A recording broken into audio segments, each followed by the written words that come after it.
வணக்கம். Guna real estate Pollachi. இப்போ நம்ம எங்கே வந்திருக்கோம் தெரியுங்களா? ஜோதி நகர் சிவன் கோயிலுக்கு தெம்பரமாக பாலாஜி கார்டனுக்கு வந்திருக்கிறோங்க. பாலாஜி கார்டனில் 2 சைட்டு விற்பனைக்கு வந்திருக்குதுங்க. 48ஆம் நம்பர் சைட் ஒன்றுங்க, 50ஆம் நம்பர் சைட் ஒன்றுங்க. இந்த காம்பவுண்டை ஒட்டிங்க. ஃப்ரண்டேஜ் வந்து 40, நீளம் வந்து 60ங்க, 5.5 சென்ட்டுங்க. இந்த ஒரு சைட்டு விட்டு அடுத்த சைட்டுங்க, தெற்கு பார்த்த சைட்டு, 2 சைட்டுமே தெற்கு பார்த்த சைட்டுங்க.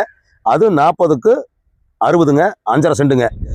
ஒரு சென்ட்டின் விலை 5,4 லட்ச ரூபா கேட்குறாங்க. ஒரு சென்ட்டின் விலை 5,4 லட்ச ரூபா கேட்குறாங்க. சுற்றி வீடுக்கு பாருங்க, எத்தனை வீடு இருக்குதுன்னு பாருங்க. சுற்றி வீடுகள்லாம் பாருங்க, எத்தனை இருக்குதுன்னு பாருங்க. அந்த பக்கம் வீடு, இந்த பக்கம் வீடு, நல்ல தண்ணி வசதி, கரண்ட் வசதி, சிவன் கோயிலுக்கு பக்கம் மினர்வா ஸ்கூல், சாந்தி ஸ்கூல், சிவன் கோயில் மண்டபம் எல்லாமே பக்கத்துலேயே இருக்குதுங்க. பஸ் வசதி இருக்குது. பொள்ளாச்சியிலிருந்து 2 கிலோமீட்டர் பாலாஜி கார்டன், 2 சைட்டுங்க. ஒரு சென்ட்டின் விலை 5,4 லட்சம் மட்டுமே. தெற்கு வாசல். தேவைப்படுவோர் தொடர்பு கொள்ளவும்.